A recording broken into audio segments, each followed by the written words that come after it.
Argentina and Bolivia strengthen cooperation ties after President Luis Arce Catacora's official visit to Buenos Aires. Gas supply to Argentina as well as mutual cooperation and lithium were part of the agreements. FAO announced Friday that food prices reached their highest level since 1990 and attributed it to the conflict between Ukraine and Russia. Pakistan's Prime Minister Imran Khan faces being booted from office after the Supreme Court ruled Thursday that Parliament had been illegally dissolved and a no-confidence vote on his government must go ahead.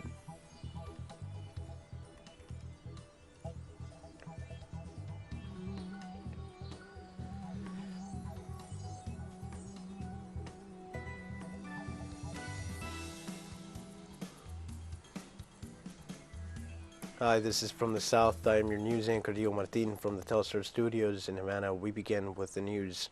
The governments of Argentina and Bolivia signed an agreement on energy affairs. The agreement was signed by the presidents of Argentina, Alberto Fernandez, and Bolivia, Luis Arce, after a meeting at the Casa Rosada, the Pink House in Buenos Aires. At a press conference, the Argentinian president explained that through his agreement, Bolivia will return now that guarantees a gas supply for the country.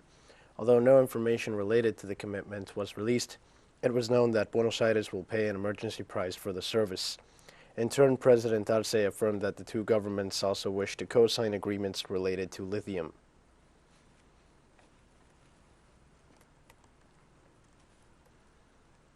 Peru's Congress will review a petition for a motion by opposition legislators demanding the resignation of the nation's president, Pedro Castillo. The parliamentary motion 1851 describes as worrying the fact that the president has allegedly publicly declared his inability to hold office. According to the legislative motion, the head of a state shows a lack of ability to differentiate between right and wrong, and this is the basis for questioning the appointment of ministers and government officials. This motion also accuses the Peruvian president of agreeing to hold a referendum to grant Bolivia an exit to the sea, a gesture that they consider to be a violation of national sovereignty.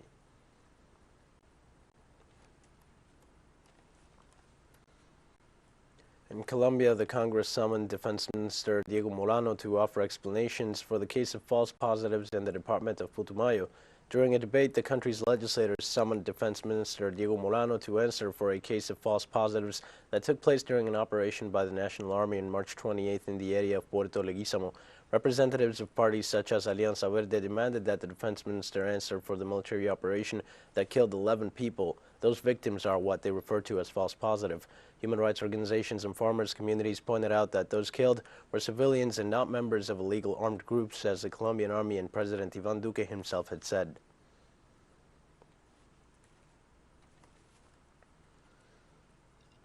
Let's stay in Colombia. Heavy rain in the northwest of the country has taken its toll on the population of the department of Antioquia, where at least 12 people have died in landslides and floods over the last few days.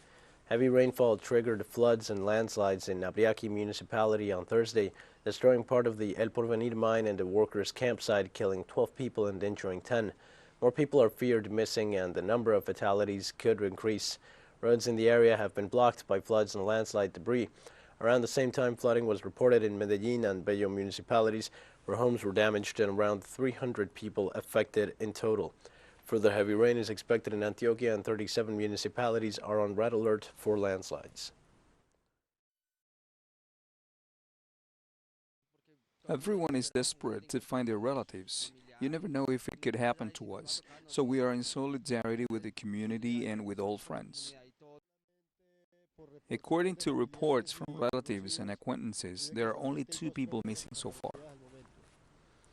On Thursday, the president of Venezuela, Nicolás Maduro, celebrated reaching the milestone of 4 million houses delivered to the people as part of the social program Gran Misión Vivienda, which granted new houses to families in the state of Anzoátegui. According to the president, the project was born in order to promote decent housing for the people, thus guaranteeing protection and greater happiness to the citizens. Despite the sanctions and criminal blockades by the United States government, the country has managed to continue advancing in the housing projects. In this sense, he stressed that this strategy promoted by Commander Hugo Chavez back in 2011 proves that Bolivarian socialism is possible both in times of prosperity and difficulty.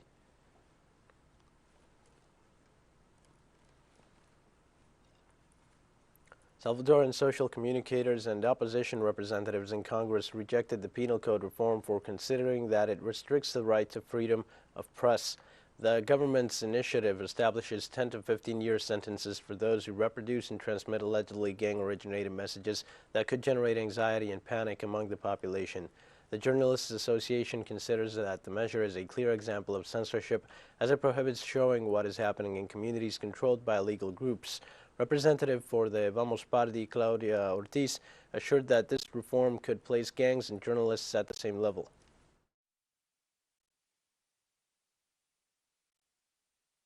It seems to me that the proposals approved yesterday are tricky reforms. There is a trap there because the ordinance puts both gangs and the media and journalism in the same place, and they are very different. In Mexico, the electoral reform and the recall election scheduled for Sunday are the main topics on the news agenda. Both issues are generating reactions for and against. Our correspondent Eduardo Martinez reports on the current situation in the country. The National Electoral Institute declared itself ready for the recall process that will take place for the first time in Mexico next Sunday, April the 10th. However, the President Counselor pointed out that the organization received more complaints for alleged irregularities than in any other electoral process. Hopefully, the responsibility of the political actors who systematically, repeatedly, maliciously, and openly violate the law will not eventually result in a decision to annul this process by the Superior Court. Hopefully, this will not happen. Since the beginning of the recall process, the head of the National Electoral Institute has been against it, arguing that there is a lack of budget to carry out the civic exercise. In fact, only 57,000 polling stations will be installed, one-third of the 160,000 that should be placed throughout the country.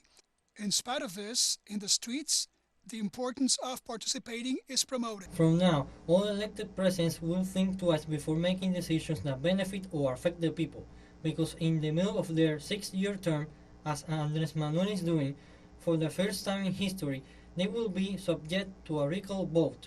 In order for the result to be binding, 40% of those registered on the electoral roll, some 37 million Mexicans, must cast their vote on the election day. The revocation referendum takes place in the midst of the discussion surrounding the electricity reform said by President Andrés Manuel López Obrador to Congress in October of last year, which seeks to strengthen the state-owned Federal Electricity Commission. Mexicans have no reason to give or allow their own resources to be taken away from them. They have no incapacity. It is totally absolute control that can be achieved, and it is also necessary. If approved, 54% of the electricity generation market would remain in the hands of the Mexican state.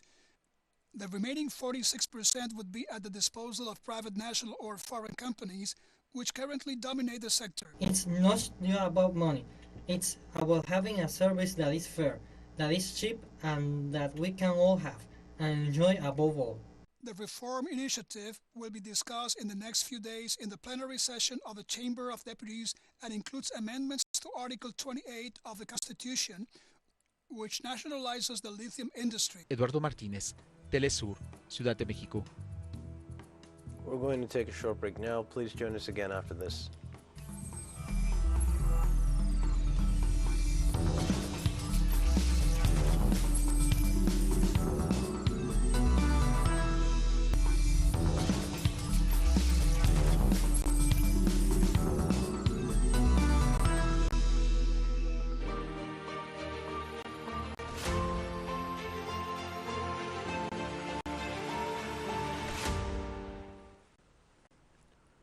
Hi, and welcome back to From the South. World food prices hit an all-time high in March as Russia's special military operation in Ukraine sent shocks through markets for staple grains and vegetable oils, the United Nations Food and Agriculture Organization said on Friday. FAO's food price index, which had already reported a record in February, surged by 12.6% last month, making a giant leap to a new highest level since its inception in 1990. The disruption in exports flows resulting from the February 24th operation and international sanctions against Russia has spurred fears of a global hunger crisis, especially across the Middle East and Africa, where the knock-on effects are already playing out. Russia and Ukraine, whose vast grain-growing regions are among the world's main bread baskets, account for a huge share of the globe's exports in several major commodities, including wheat, vegetable oil, and corn.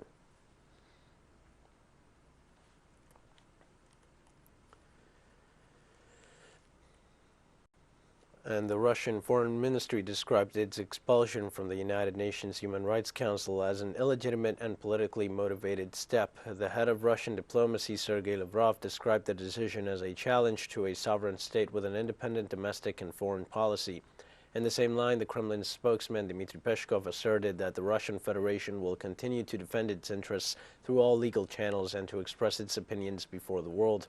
Russia's withdrawal from the Human Rights Council based on the controversial events in the Ukrainian city of Bucha, where human rights violations by Russian troops were reported, a version that Moscow qualified as a Western fabrication.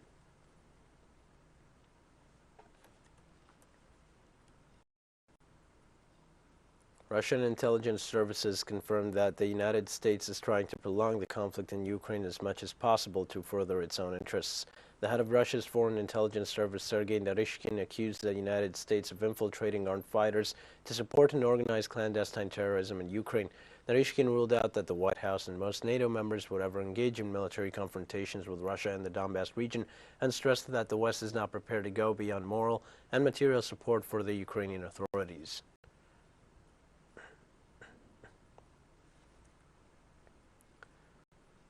The United States Congress voted to suspend normal trade relations with Russia and ban its oil imports, intensifying this way the economic blockade policies against Moscow. The bill passed by a unanimous vote in both chambers. The government had already taken executive actions to ban the use of Russian oil, liquefied natural gas, and coal in the United States. The legislative action is expected to lead to higher tariffs on several imports from the Eurasian nation and Belarus, such as certain steel and aluminum products. Washington is also expected to press for the expulsion of the Russian Federation from the World Trade Organization.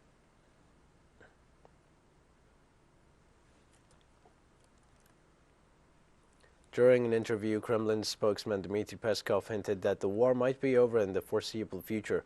Peskov denied Russian military involvement in the Bucha tragedy, saying that it's a bold fake. He added that Russia is open to an independent and objective investigation about the issue. We do not support and we do not recognize the International Criminal Court, and we're not the only country in the world who are doing that. So this is number one. And we are interested in really independent and objective investigation of all the crimes. But we want just we want to understand what could be the format of such an investigation, because we have a bitter experience of international investigations. That's a tragedy. That's a tragedy, and our military are doing their best to bring an end to that operation, and we do in foreseeable future this operation will reach its goals or will finish it by the negotiations between Russian and Ukrainian delegation. The Russian Ministry of Defense presented its updated report on the military operation in Ukraine. They confirmed that in the last hours, the troops of the People's Republic of Donetsk have liberated the locality of Zlatkoye in the east of the country. According to the information provided by Defense Ministry spokesman Igor Konashenkov, 4 fuel storage bases near Kharkiv and others in Nikolaev, Zaporizhzhia, and Zhugiev were destroyed at night with the use of high-precision missiles. Since February 24th, when the Russian military operation in Ukraine began, Russian forces have destroyed 125 aircrafts, 93 helicopters, 413 drones, 1,987 tanks and other armored vehicles, 218 multiple rocket launchers, 227 missile systems, and 886 artillery units.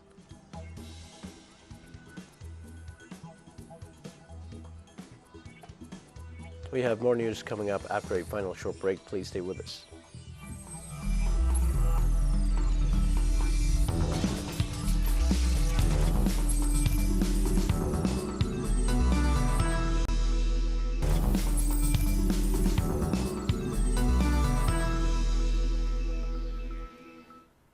Hi and welcome back. Pakistan's Prime Minister Imran Khan faces being booted from office after the Supreme Court ruled on Thursday that Parliament had been illegally dissolved and a no-confidence vote in his government must go ahead. Khan's coalition lost its majority in the National Assembly last week, but he avoided being dismissed when the deputy speaker blocked a no-confidence motion against him and the president dissolved parliament and ordered fresh elections.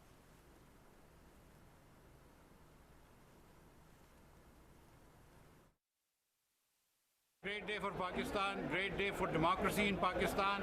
Imran Khan had taken a very unconstitutional step, in fact, subversion of the constitution. The Supreme Court today told him that this was unconstitutional. What he tried to do was to run away by breaking the constitution. The Supreme Court has restored it, restored democracy, restored parliament, and this is really a good day for Pakistan. Al Mayadeen's correspondent in occupied Palestine reported that several settlers were injured after a shooting in Tel Aviv. 6 settlers were injured following a shooting that took place late Thursday. The incident occurred on Dizengoff Street in Tel Aviv. Israeli occupation forces have not yet arrested the suspect. The gunman, who is still unknown, is said to have shot at 3 different locations. According to Israeli media, all forces are engaged in a manhunt in Tel Aviv, while the security establishment plans to strengthen friction points in Jerusalem and the West Bank. It is the latest incident among a surge of violence in Israel and Palestine since late March.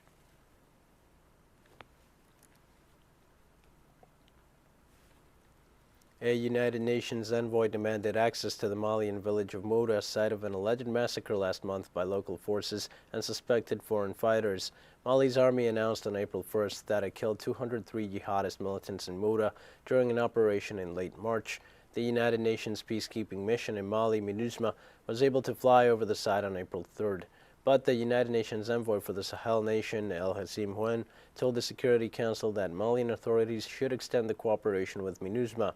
However, Human Rights Watch also said that Malian forces and foreign fighters killed 300 civilians in the same village, what it called the worst single atrocity reported in Mali's decade-long armed conflict.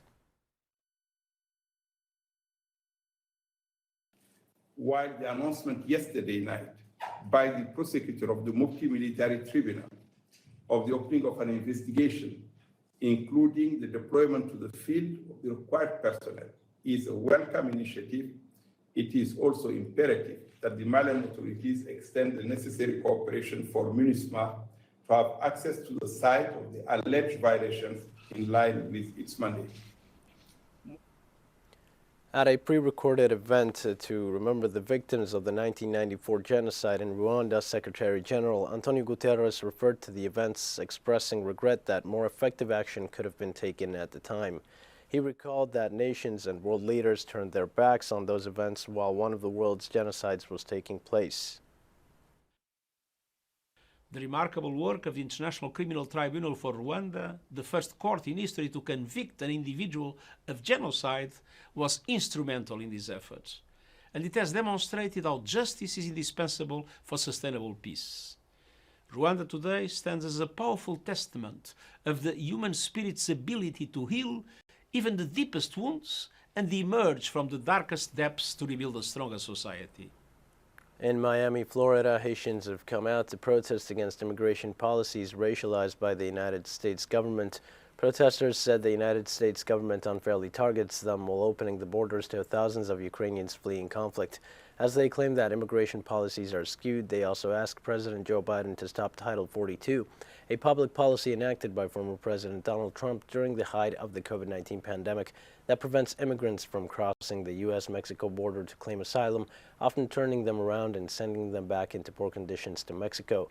Meanwhile, the White House announced that up to 100,000 Ukrainians and others fleeing the ongoing Russia-Ukraine conflict will be welcomed to the U.S. We're pissed because they're deporting our sisters and brothers. This administration, despite all of its campaign promises, has deported close to 21,000 people during its tenure. 90% of those, close to 20,000, have been deported from mid-September until now. We're just asking that the Biden administration stop racializing migration policies, border policies, and welcome the Haitian people, Haitian asylum seekers, as they should be. We've come to the end of this news brief. Remember, you can find these and many other stories on our website at TeleSUR English. You can also join us on social media for all the latest news. We're on Facebook, Twitter, Instagram, and Telegram. For TeleSUR English, I am Leo Martin. Thank you for watching.